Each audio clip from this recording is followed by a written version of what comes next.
आप सभी भक्तजनों का भागवत जी के स्वाध्याय में बहुत बहुत स्वागत है।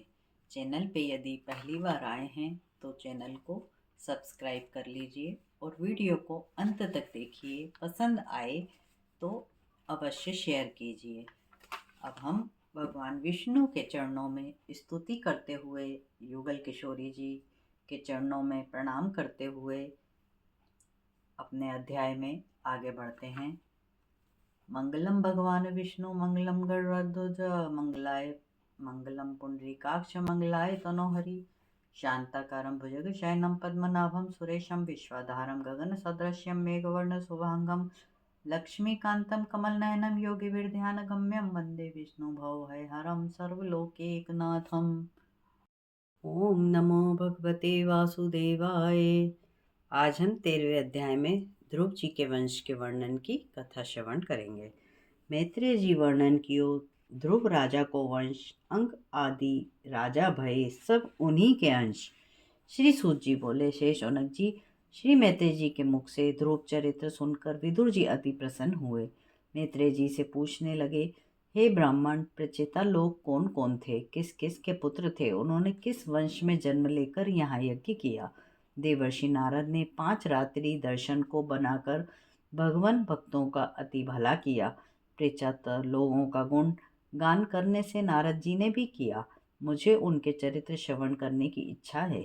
मैत्रेय जी बोले, हे विदुर जी, धर्मात्मा ध्रुव के वन गमन करने के पश्चात उनका पुत्र उत्कल राज सिंहासन पर बैठा, किंतु वह शांत चित्त, आसक्ति रहित, परम ज्ञानी, वासनाओं से मुक्त था।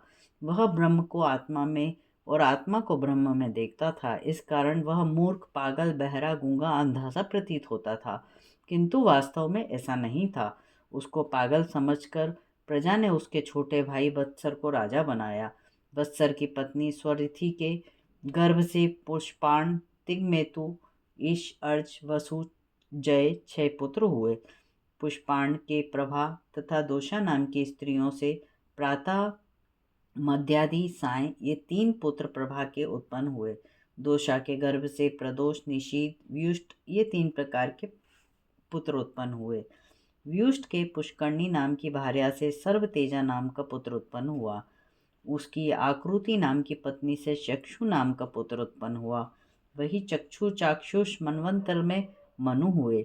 चक्षु की पत्नी नड़वाला के गर्भ से प्रस, कुत्स, त्रित, दुम, सत्यवान, रुत, वत्र, अग्निहोष्ट, अतिरात्र, प्रद्युम्न, शिवी, उलमुख 12 पुत्र उत्पन्न हुए। उलमुख की पत्नी पुष्पकारणी के गर्भ से अंग, सुमना, ख्याति, क्रतु, अंगिरा और गए 6 पुत्र उत्पन्न हुए। अंग की पत्नी सुनीता के गर्भ से वेन उत्पन्न हुआ, जिसकी क्रूरता से दुखी होकर राजा अंग वन को चले गए। ऋषियों ने तंग आकर वेन को अपने हुंकार से मार डाला। उसके शरीर के मथने से आदि सम्राट विष्णु के अंशावतार राजा पृथु उत्पन्न हुए। श्री विदुर जी बोले, हे मुनिवर, ऐसे गुणवान, शीलवान, साधु स्वभाव वाले राजा अंग के वेन से जैसा दुष्ट पुत्र कैसे होता कैसे हुआ, उसका क्या कारण था, मुझे वेन के क्रूर कर्म सुनाइए। श्री मैत्रेय जी बोले, विदुर जी, एक समय राजा अंग ने अश्वमेघ यज्ञ किया।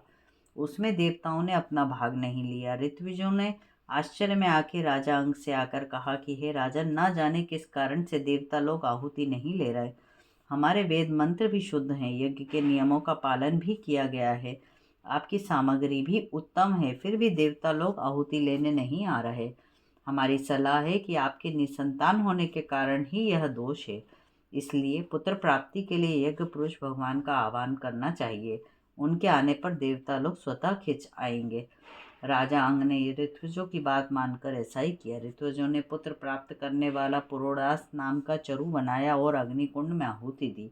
आहुति देते हुए अग्निकुंड में से शुभ्र वस्त्रधारी दिव्य पुरुष प्रकट हुआ। वह स्वर्ण के पात्र में सिद्ध खीर लिए हुए था। राजा अंग ने याचकों की आज्ञा अनुसार वह खीर ली और उसे सूंघकर पुत्र प्राप्ति हेतु अपनी पत्नी को दे दिया। उस खीर के प्रभाव से राजा अंग के वेणु नाम का पुत्र उत्पन्न हुआ, किंतु उसकी माता सुनीति अधर्म वंश के मृत्यु की पुत्री होने के कारण वह भी अधर्मी हुआ। वह दुष्ट बालक नित्य हिंसा करता था, भोले भाले प्राणियों को सताता था।